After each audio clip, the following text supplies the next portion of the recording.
Hello, everyone. Welcome to episode 4? I believe this is episode 4. Welcome to episode 4 of Mezzanine Behavior. I'm your host, Jason Eric Testa. Imagine if Alex Consani and Mandy Patinkin were outside of Joe's pub, smoking a joint, shooting the shit, talking about their favorite flop musicals, and just, gagging. That's what this is. What? Today we're just gonna dive right in with our Playbill theater moments. This week I did not see any theater that I can talk about. So we are going to be digging back into my Playbill archive back from 2012 to 2013. Kyle Morales, he wanted to see some shows in my Playbill binder from that Broadway season. And luckily I am chaotic and I have every Playbill from every single show that I've ever seen in binders in chronological order. I haven't looked in this binder in a long time. Okay, we're just gonna open it up. I'm gonna flip a few, and we're gonna pull out first one. No way! Ah! Oh my god, this was not planned. This is, funny enough, tomorrow's Christmas Eve, so the Lord is looking after us, I guess. Elf the Musical, the revival from 2012 to the 2013 season that I made my Broadway debut in. And I'm narcissistic and I signed it. Obviously, I'm biased and I love this musical, but I feel like this doesn't really count. So let's keep flipping. Let's keep flipping a little bit more. And stop. Fully signed Playbill from the revival, even though it was the first time on Broadway, of Rodgers and Hammerstein's Cinderella. Oh, whoa. This is a jump scare. I remember really enjoying this show. I saw it with my mom on like Valentine's Day, I want to say. We sat all the way up in the balcony at the Broadway Theater. Hey, Mezzanine Behavior. Like, it wasn't my favorite show ever. Victoria Clark as the fairy godmother was great. I wish I got to see Keke Palmer do it. Oh my god, I wish. I think the music is gorgeous and the Brandy version is far superior. But yeah, let's keep going. Oh, this show I really loved. Bringing On the Musical. I remember this went on a tour before it came to Broadway, and I was such a hater. I remember my friends at the time went to go see it, and he was like, no, it's actually so good. Like, trust me, you're not going to believe it. It's really amazing. And I was like, yeah, right. Why do we need a Bring It On musical? And then I went to go see it on Broadway, and I freaking loved it. The score is so underrated. I sat in the mezzanine, of course, at the St. James Theater. That was Adrienne Warren's Broadway debut. That was Taylor Latherman's Broadway debut. Ariana DeBose.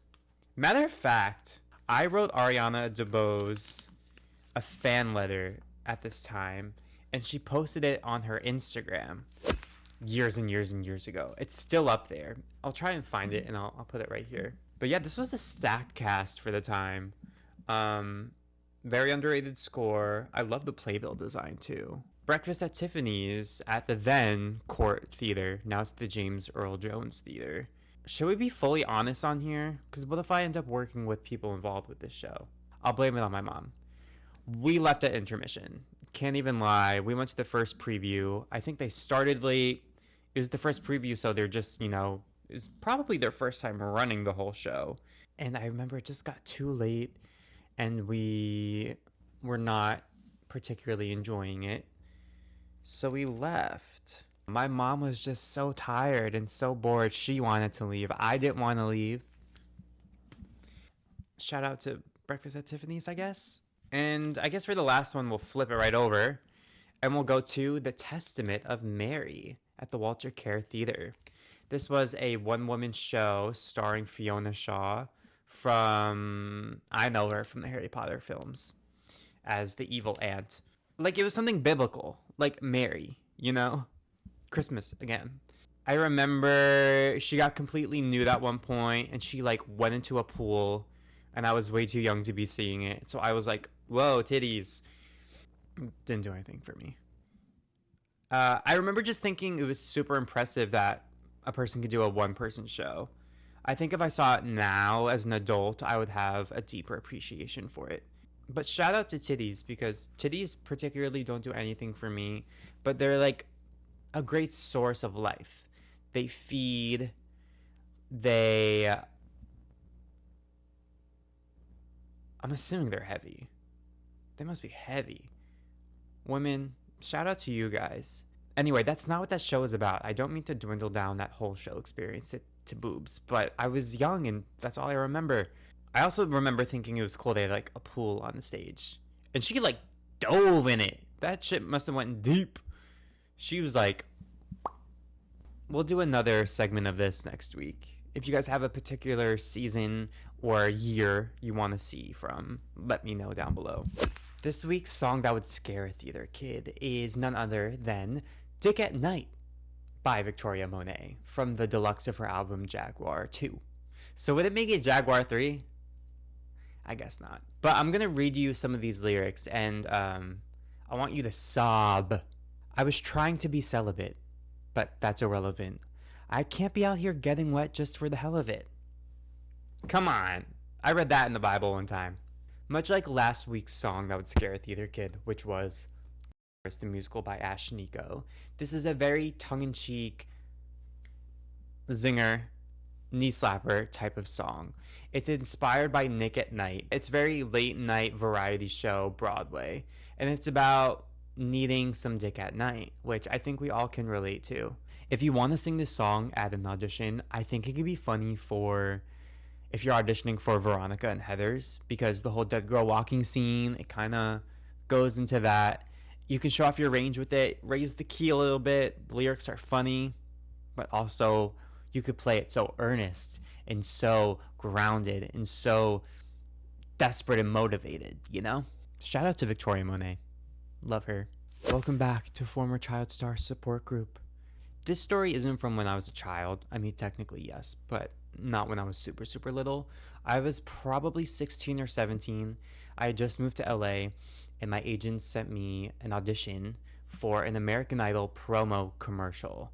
Typically with commercial auditions, you can be waiting there for a long time, and I knew that going in.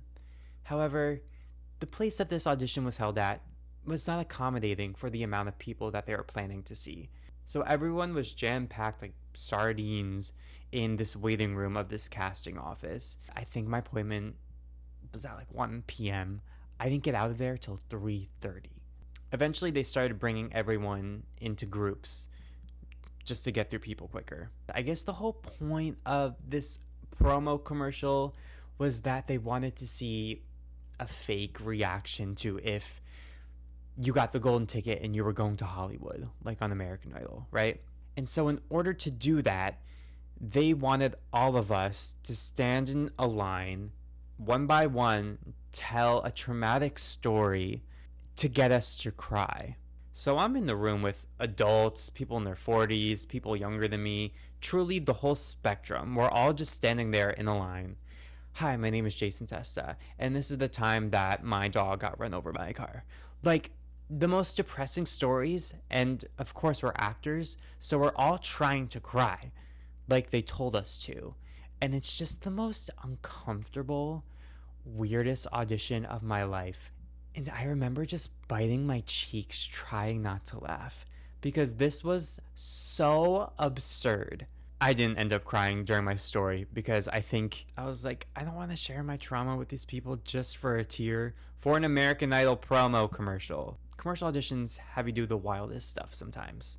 Final segment for today's show. Let's pull up this Playbill article, linked down below. This is from October 19th, 2014. The headline reads, "In what role would you like to see Ariana Grande return to Broadway?" Playbill picked viewers' comments from their Facebook page and put them in a slideshow in an article. Me, being psychic and having a producer's brain and a casting director's brain, at 14 years old, wrote Ariana Grande as Glinda. And it says, Jason Eric Testa, Glinda in Wicked.